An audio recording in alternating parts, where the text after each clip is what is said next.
Cik Hai Mat. guys, pom irigasi hampir jebol bos. Coba tengok ke kiri anda, coba lihat kenapa.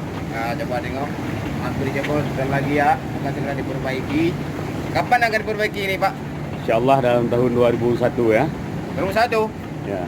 2021 Pak, bukan Ya. 2001 Ya, ya, ya, siap. jangan salah ngomong. Siap, Ya. siap. Ya terus ini diapain Pak? Ditutupi airnya ya? Nah, untuk akhirnya kena banjir ya. Ya. Jadi dua pintu Yo, mohon izin untuk Kecamatan Murah Mulia dan sekitarnya pintu kamu tutup sian karena keadaan di Grung tengah banjir. Nah, Aduh.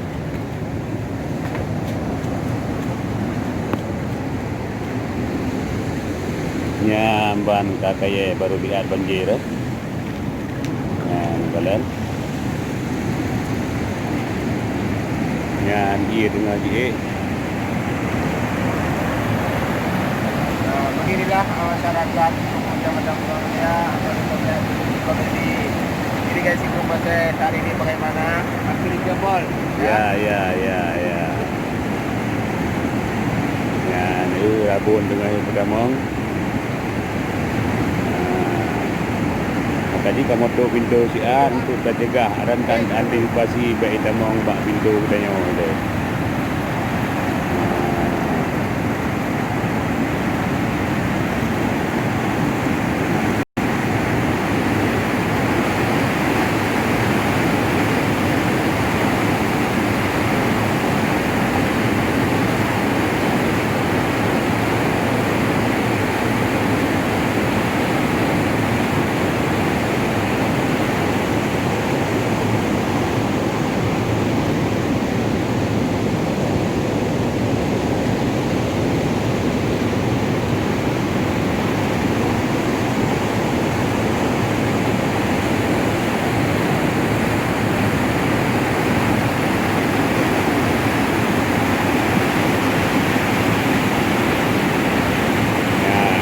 Uji dua tu irayu lebihnya kaptu noh nanti.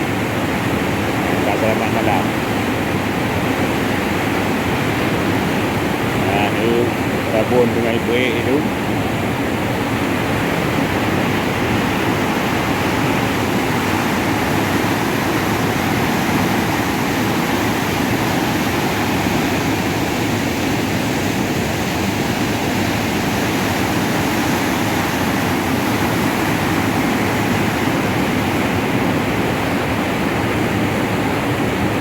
Ia tengah je lelaju.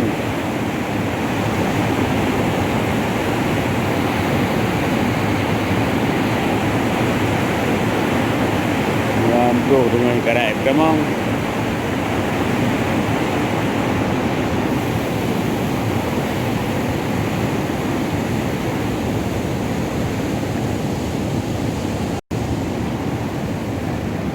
Ni han ratuk berat laju buat pintu dia.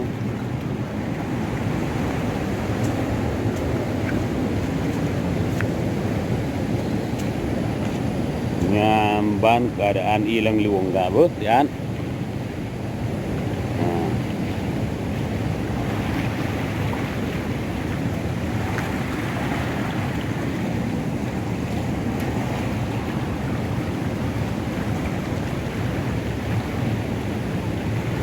Itu punya kartu dah buka alam. Sekian.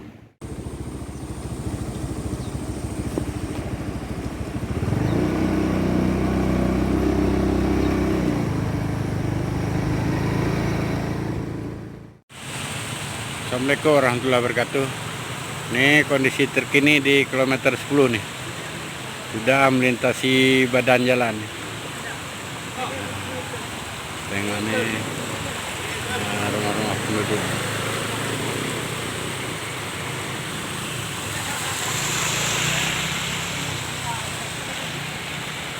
Jadi sangat deras nih, sudah tergenang rumah penduduk nih. Banyak kendaraan mati di jalan nih. Terima kasih nih untuk informasi sementara.